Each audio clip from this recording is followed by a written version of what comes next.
1.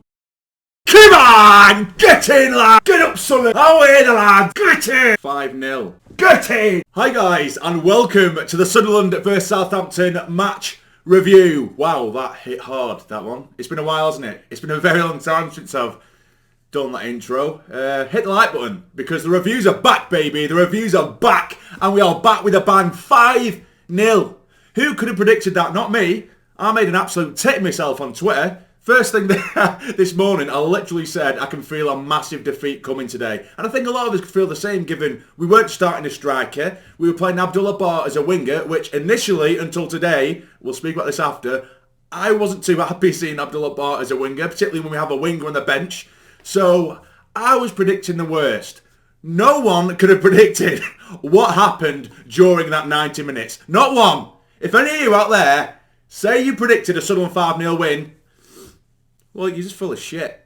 God, sorry, I'm a sweaty bastard. I've just come straight from a run. But yeah, an absolutely incredible performance. You know, particularly after the last couple of days where there's been a lot of question marks over certain players, you know, whether players are happy. There's been a lot of rumours regarding disruption in the squad. And then for them to come together against, arguably, on paper, the best side in the league, against a side that dominate possession as much as they do and have as much quality as they do, to come away with a 5-0 win is absolutely incredible. But we'll get into it. So we had Pato in goal, we had Sirkin at left back, we had Hume at right back, O'Nien and Ballard in the middle of defence. Of course, we have Ekwa and Dhannoo in the middle of midfield. We had Abdullah Bar on one side, we have Clark on the other, and then we had Bradley Dack with Job Bellingham as well. So getting into the game, you could see straight away that they were quite content in keeping hold of the ball. They slowly progressed forward, but we were so disciplined, we were so unified in our unit and our shape. We were so disciplined with that, which I love to see.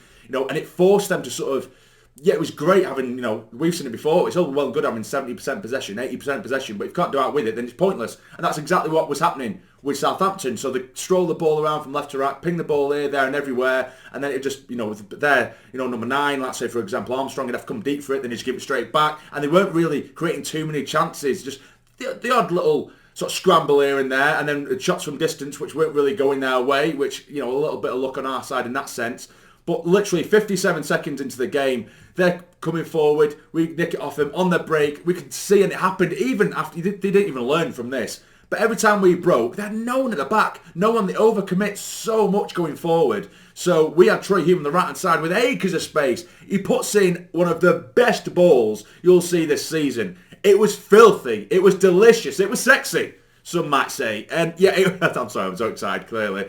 Pings it in, he whips it, should I say, towards the back post, 6 a bounce. Then there is Clark on the header to put it into the far corner, 57 seconds into the game to make it 1-0. And we didn't stop there, because then there's Ekwa. We're playing it around nicely around the edge of the box. It falls to Ekwa, and he drives it. And we've been saying, and Ekwa has been saying as well in interviews, he's been trying to add more goals to his game. And you can see he did it several times today. You know, he tries, you know, to ping them from distance, because there's some teams that will just sit back and they're a nightmare to try and slice them through. So you are forced into taking shots from distance. But these shots from distance, they have to be quality. And that is exactly what Ekwa did twice, but we will get into that. Ekwa did strike from the edge of the box, took a slight deflection, but it just found itself into the bottom corner. I think it was 7 or 8 minutes in, with 2-0 up. Absolutely perfect. And again, from there, our attitude was just absolutely incredible.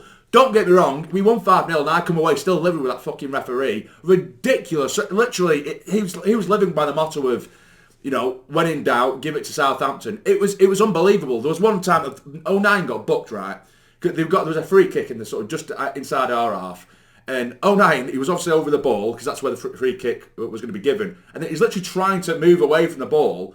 And the Southampton player smashed it against 09, literally a yard away from him. And then he's given 09 a yellow card when he was actually trying to leave the ball. He was trying to get away. He wasn't trying to block it. I know he's known for shithousery, but he actually wasn't. And he gave him a booking for it. Just loads of little things where it was clear throw-ins or free kicks, and everything was getting given to either. I'm not going to complain. We won 5-0, fuck's sake.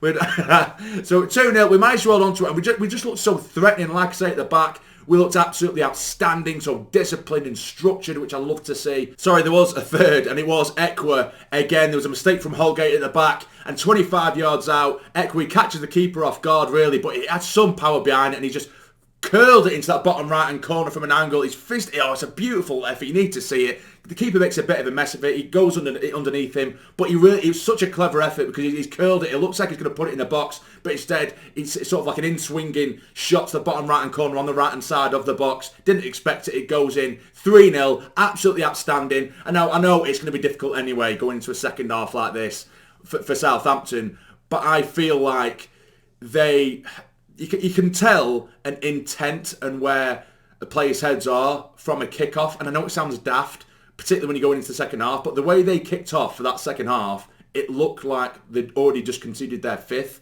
It was so sort of blasé, slow. You know when players come out with loads of intensity, quick kick-off, everyone just bolt forward, or they want the ball in quick passing movement. It was so slow, and we nicked the ball off them after like 2 or 3 passes, and we had a chance ourselves.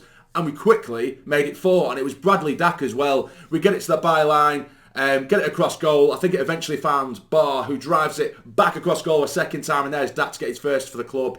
Brilliant, 4-0. And then we honestly, I think we play him off the park. I really do, but only in the sense that, of course, yes, they have all the possession, but we just stuck to the game plan absolutely perfectly. And then when we get the likes of Pritchard on, who I still believe has a massive amount of value, by the way. Bennett comes on later on in the game. Hamia comes on. Hamia looks like he will come good, by the way. I did feel for him because he had he had a couple of really good chances. Early on when he first come on in the 70-odd minute or so, he just found him on the edge of the box, twisting and turning, trying to get a little bit of room, and his shot is deflected wide. But he looks really sharp, really good and technical. But then there was one shot he's put through, 1-on-1 with the keeper at an angle, so it is a difficult one. I think it's one of them where, particularly as a young lad, you have, or anyone to be fair, with a young, experienced or what have you, as a striker, you're bearing down on goal at an angle, and sometimes you have almost too much time to think about it. I know it's quite cliche, but you do, and he ended up kind of just smashing it straight at him, and it went out for a corner in the end, but that just would have been the icing on the cake. But what was actually icing on the cake was Rig coming on, 16-year-old Rig, and Bennett. I tell you what, and I said it on Twitter, this was like 5-star pro clubs, 5-star skill pro clubs. It was, for no reason at all. He does a couple of pirouettes on the ball, taking out a couple of plays, fantastic. And then he pulls off a third for literally no reason, nearly losing the ball. But then he gives it back to Sirkin back out to Bennett on the left-hand side, and Dewey puts in a delicious ball towards the far post. And there is Rig with a bullet header, really clever header, mind you, into the ground, past the keeper, into the far corner to seal the deal. 5-0. It's a beautiful rounded off win, and I'm so buzzing for Rig. I'm so buzzing for Rig. You can tell it's been a long time, can't you? But yeah, it's just mental, absolutely mental. Given the last few days we've had, with players seemingly wanting to go, we've lost Ross Stewart, Bart went as well late on. It looked like we're just losing players for the fun of it. All the rumours of players being unhappy.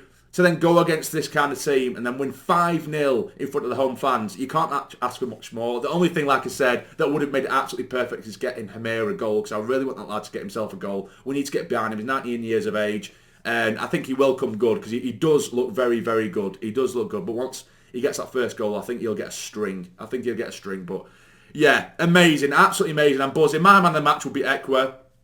He was incredible, absolutely incredible. That lad, I remember the first couple of games I'd seen him, and he looked like a bit of a headless chicken. His touch was poor. And a lot of people did write him off a little bit, including myself. Not entirely, I wasn't that harsh on him, but he just didn't look like he was up to it. But then the back end of last season, and now this season, particularly today, he dominated. He was at the centre of everything good. So I give my man of the match to him. But there we go. 5-0 Sunderland win. Hit the like button, have yourself a beer and a good night. Saturday night. Enjoy. You guys take care and stay jamming.